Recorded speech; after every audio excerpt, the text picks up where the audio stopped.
Yes, so I think the easiest point of inspiration for me to make a show is always the music. So if I get a piece of music, I can just close my eyes and it just starts coming. Like it's like a little bit like what you do when you're dreaming. You just start daydreaming. You're just closing your eyes, and I just see like a universe unfolding.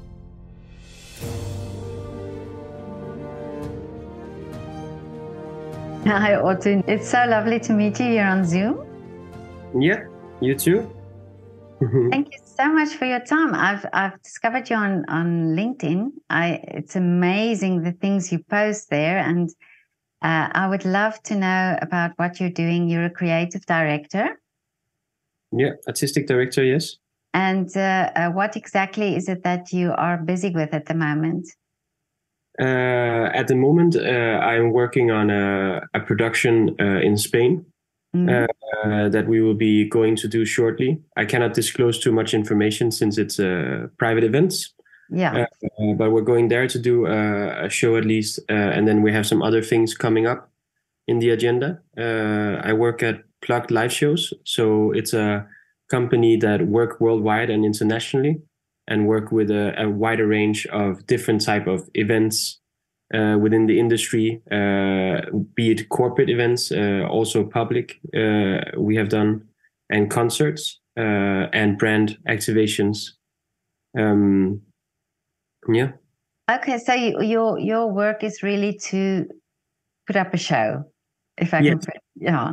Yes. And and you do all the you have to have the initiative to decide what or how do you approach your projects. Yes, so whenever we get a project in, we usually always have a client who has a wish for whatever type of event it is that they want to have. So the very first thing that's important to us when we get these inquiries is to start the creative process.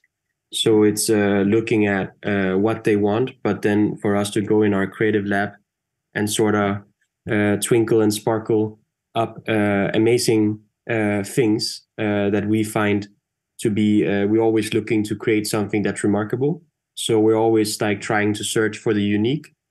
I always like to refer a little bit to David Lynch's theory about finding ideas, where you're sort of fishing in his pond, Yeah. and when you catch other fish, they attract. But in the end, you need to go very, very, very deep in the water to find these very beautiful and special creatures that resides there.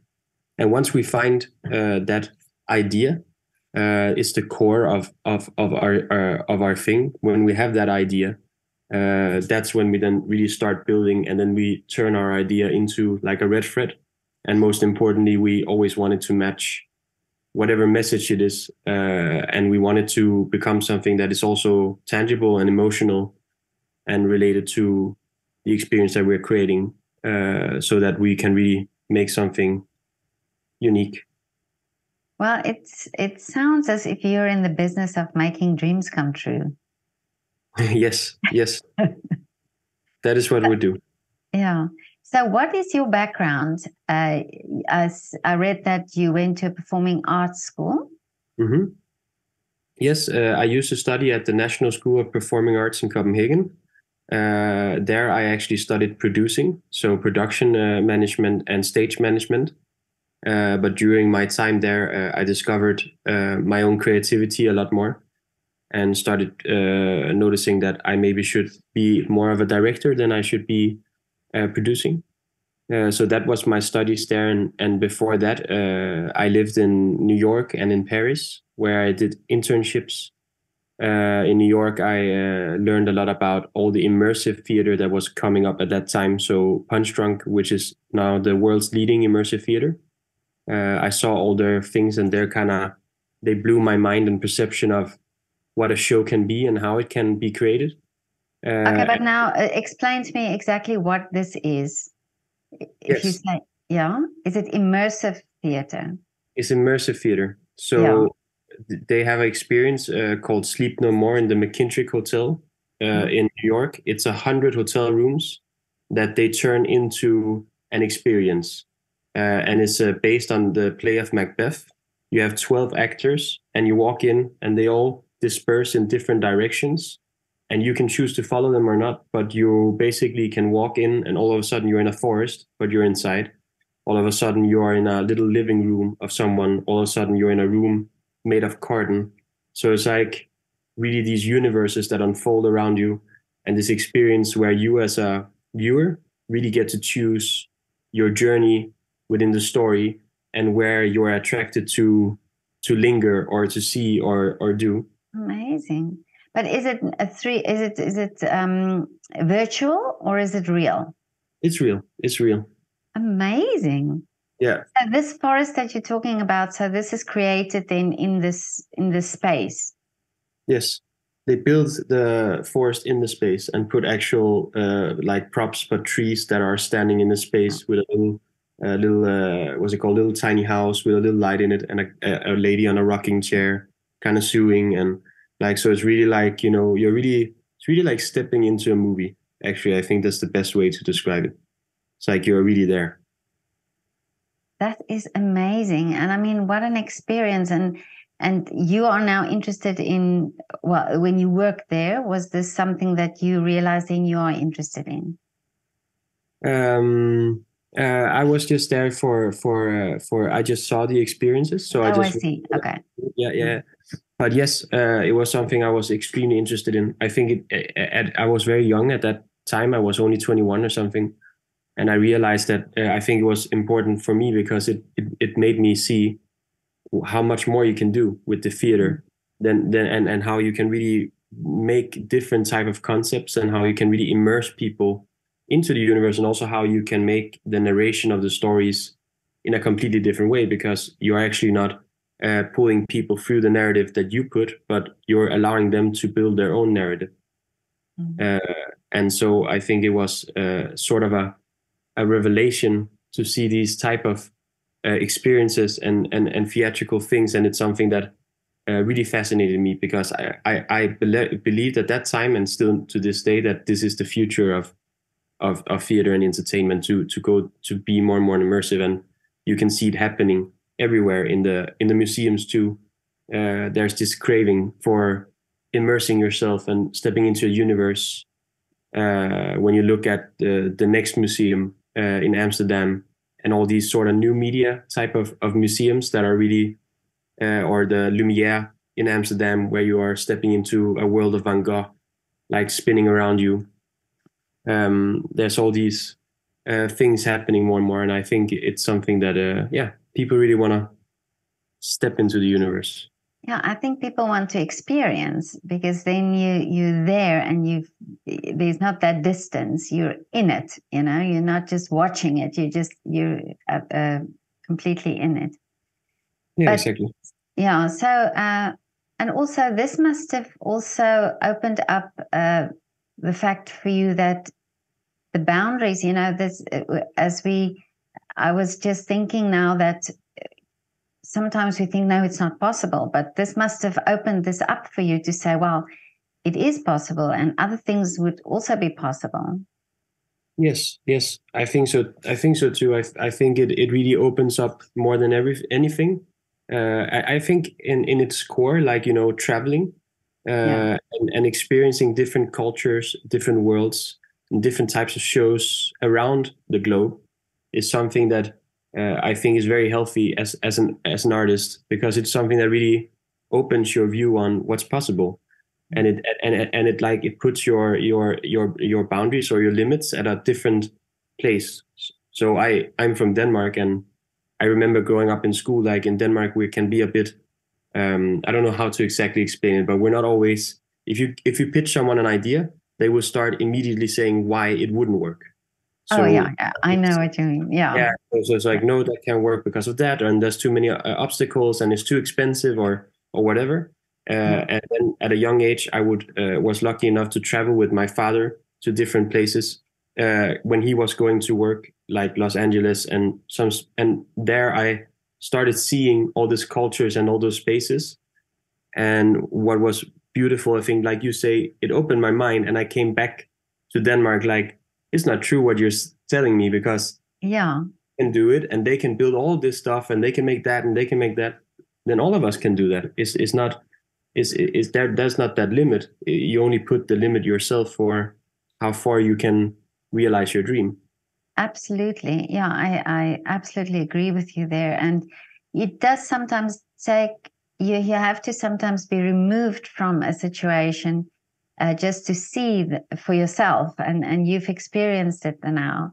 But now, as a child, when you were younger, were you always inclined to be this creative? And did you also, as a child, can you look back and see, okay, but this is where it started? Yeah, I was always very creative. I think it's because my dad, he's a lighting designer. So he Oh, okay. lighting Yeah. designs in the theater shows. My mother was a makeup artist and wig maker. My grandmother was an opera singer. My grandfather was an opera singer. My uncle was also a makeup artist and wig maker, stylist, and a theater owner. And so I was always surrounded. And instead of after school going home, I would be in the theater for an hour or two, sitting there waiting for them to finish up what they were working on. And I would sit there. I love to draw a lot. So at one point in my life, I was drawing a lot. And then I think when I was 7 years old, I found music. And music became the most important thing for me ever.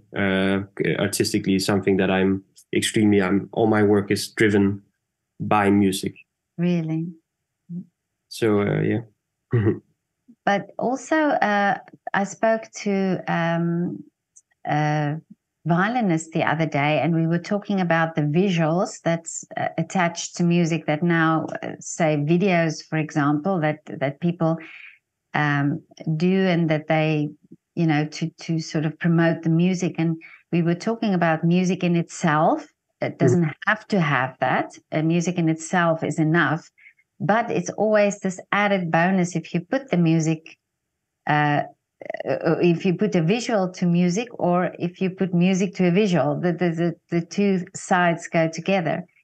So yeah, I can understand that you are driven by music, and that does that sort of spark ideas for you? Do you see things when you listen to music? Yes. So I think the easiest point of inspiration for me to make a show is always the music. So if I get a piece of music, I can just close my eyes and it just starts coming. Like it's like a little bit like what you do when you're dreaming. You just start daydreaming. You're just closing your eyes, and I just see like a universe unfolding. I listen to the lyrics, and the lyrics I find them to be vital because they always give you like key points of what world are we in, where is he singing, who is he singing to, and that kind of also defines what type of universe you're building in your head. So I find that for me, music transports me always into sort of like a movie or a scene or a place.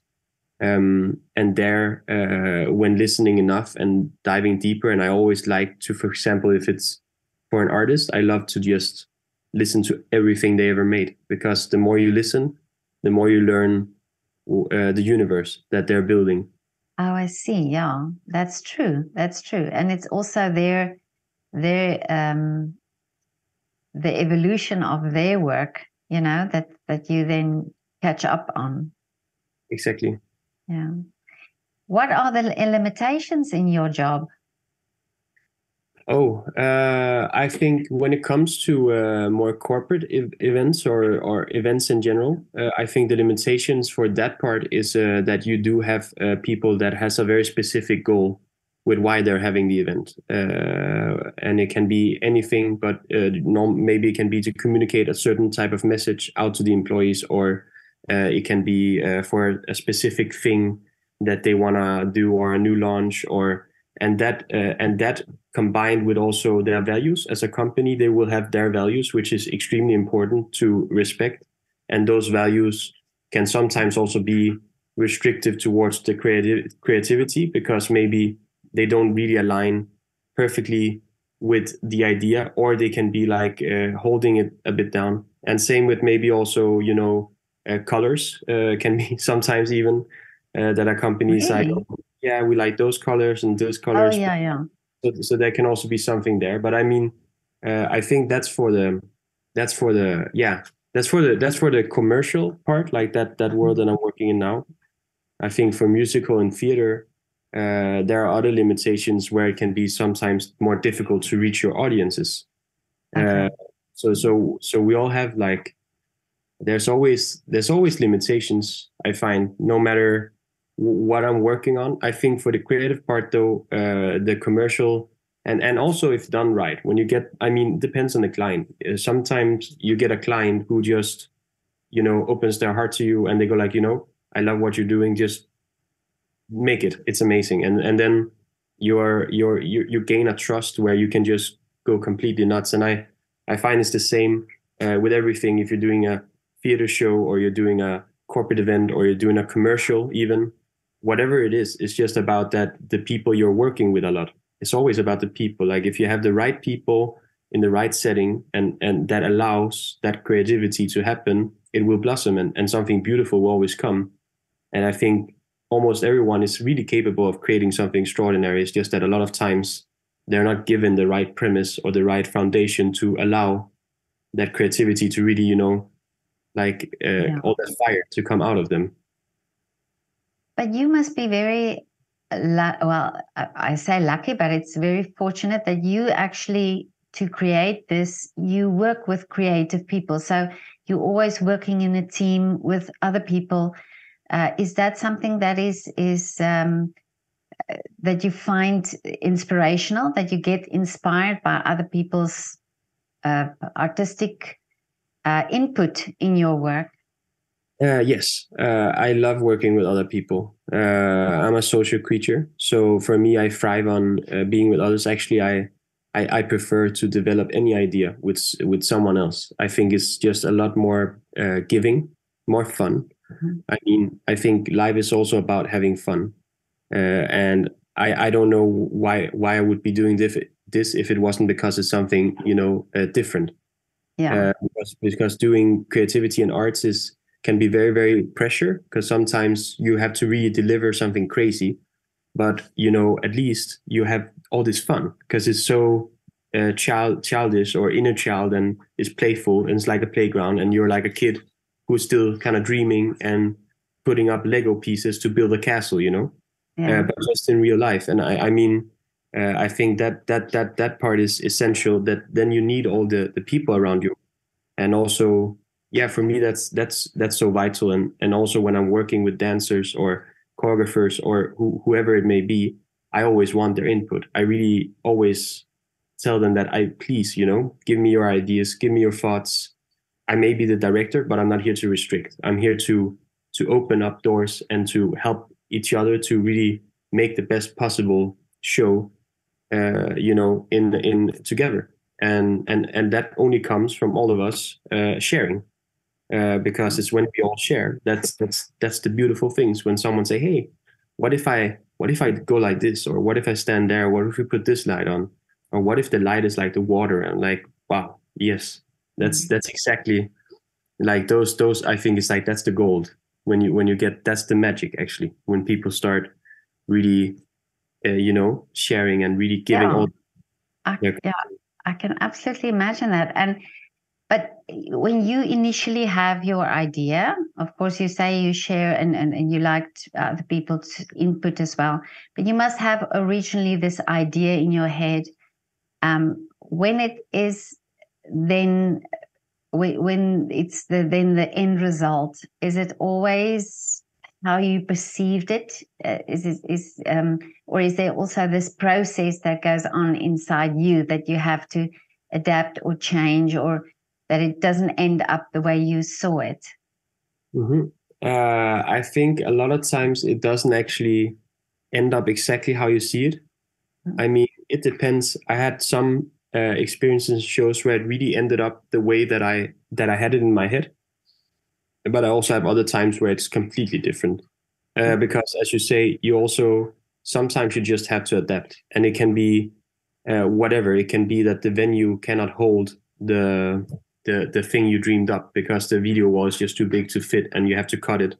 And then that kind of takes away the core of your idea, and then you have to sort of remold it to something different. And then step by step, you're starting to transform it into something entirely else.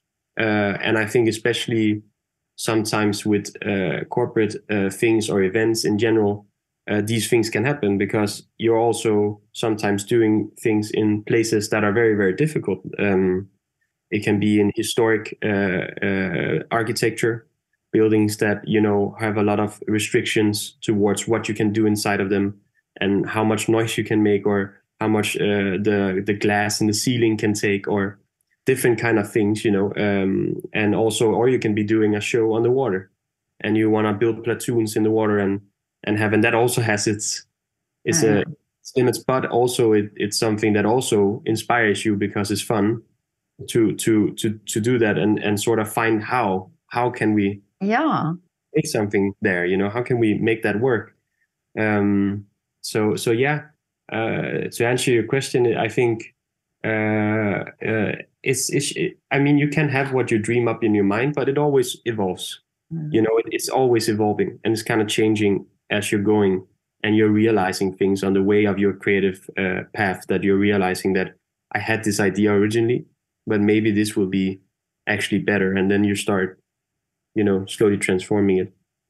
Well, I'm thinking now that you're creative in the sense that you create, but you're also creative in the sense of problem solving, because you have to, when you talk about this now, you have to solve problems all the time as you get along, as you go along.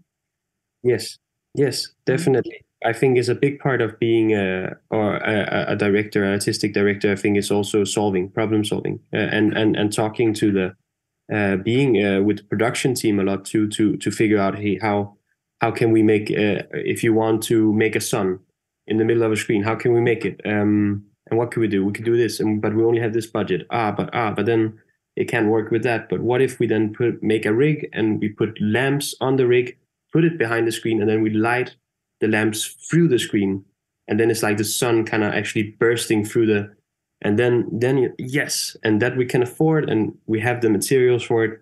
So it's also a lot those things, and I find it really cool, because it's kind of like the point where you're turning the dream into reality, Yeah. and how good you are at problem solving that specific part, the more amazing the idea will become, because that's actually the crucial point. And some people I know, they just kind of leave that alone and go like, hey, I had the idea, now you figure it out. Oh, yeah, yeah. But I think it's a shame, because it's better. Like, I mean, I think it needs both. It needs the productional power. They have all the knowledge that how it can work, the technicality of it all. But the creatives, they have the problem solving part of saying something completely crazy. Like, what if we build a metal stick and we put it on that? And it's Yeah. something that you wouldn't think of, and you're like, ah, maybe it can work. And then the production department think, not that, but we could do it like that. We Oh, could yeah. actually, then all of a sudden you find the solution together. Well, that also then makes probably this added value to it, or this added these added points to it, that you that it is that aha moment that you say, oh, hey, this actually looks so great, you know, if you could solve that problem. But this is so fascinating, this job that you have. It must be amazing to do these things. But the others, on the other side, you create these shows, but then it's over. Then it's not like a painting that hangs on the wall forever. It's fleeting. So how do you feel about that? Is it for you sad when you think, okay, so this is over now. Now we have to start something new again? Yeah, we do. We have a term for it. We call it like after show depression. Uh, Okay. yeah, and it's a little bit like it's a thing actually, because you do have it a lot, that you have like the blue, like the blues after it, because you're, like you say, you're working so intensely on something, and it's just there for a moment, and then it just evaporates, and then afterwards you miss it, or you wish you could see it again, or that you at least could see it two times. But Yeah. it's it's what it is. I mean, it's something that, but it's also the magic of it, because it's that's also what makes it so special, because you only have that one moment to get it right, and there's that one moment where it will be there, and you'll see it, and it's like a I don't know if it's like adrenaline, dopamine, endorphins, all that kind of things, a mixture of it all, you're standing there, you work so hard, and all of a sudden the show happens and you're seeing it and you're just overwhelmed. It's like, wow, it's such a rush to see it happen. And I think that actually a lot of people are also in it for that rush, because it's also like a rush to experience when it actually happens, and the music and all coming together. And like you say, afterwards, you do have usually a little bit of a depression. I think also when you work a lot like in theater, you really become a family, because you can work on a production up to more than 2-3 years together, and then you're really together in everything. And that point, I had some shows where I was more a performer, like a musical performer on the stage, and we were always crying, like in the end, and hugging each other, like, because Yeah. it's like a little family you build for this moment, and all of a sudden it's just gone. But I think it's something healthy. It's Yeah. like, you really get to meet people and know people on a much deeper level, and I also think that's why it touches you so much when something like that ends. Yeah, it's very intense then, and then it ends. But then there's always the next project to look forward to. Yeah, exactly. Yeah. Well, Otto, this is so lovely, this experience that you have, and at a young age already that you've had, all these exposure from your father and from your family.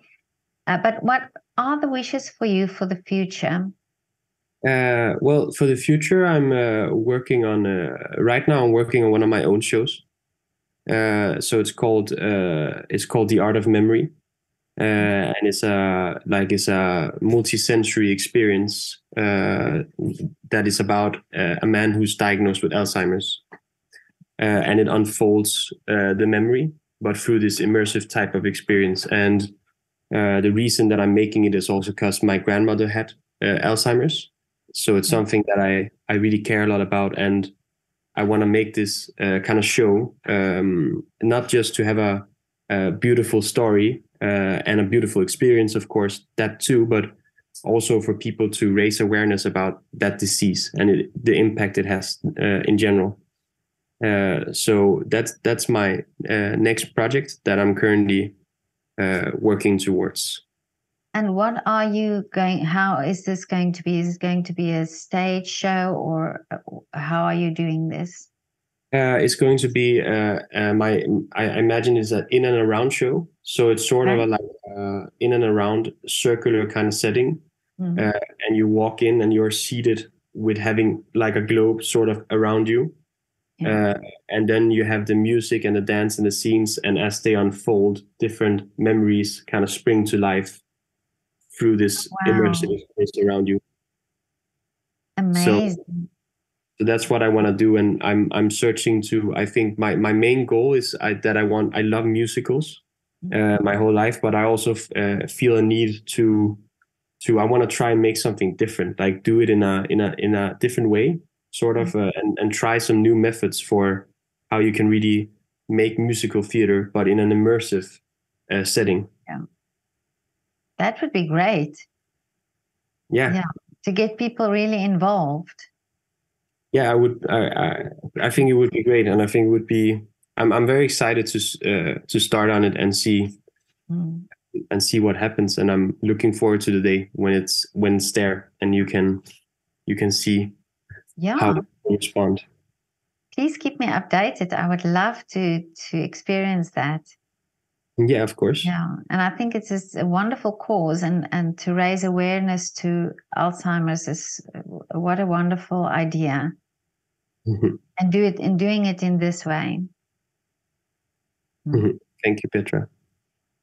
But Otto, thank you so much for your time. I wish you all the best with this project and all the projects you are doing. Very creative. I love your post that you put on LinkedIn. It's very inspiring, and really much success for you for this project of yours. Thank you so much, Petra, and thank you for your time, and thank you for this lovely meeting. It was great having a chat. Yeah, it was lovely for me too. Okay, Otto, and whenever you come to Vienna, please let me know. Of course. Okay. Okay, have a lovely day. You too. Bye. Thank you. Bye.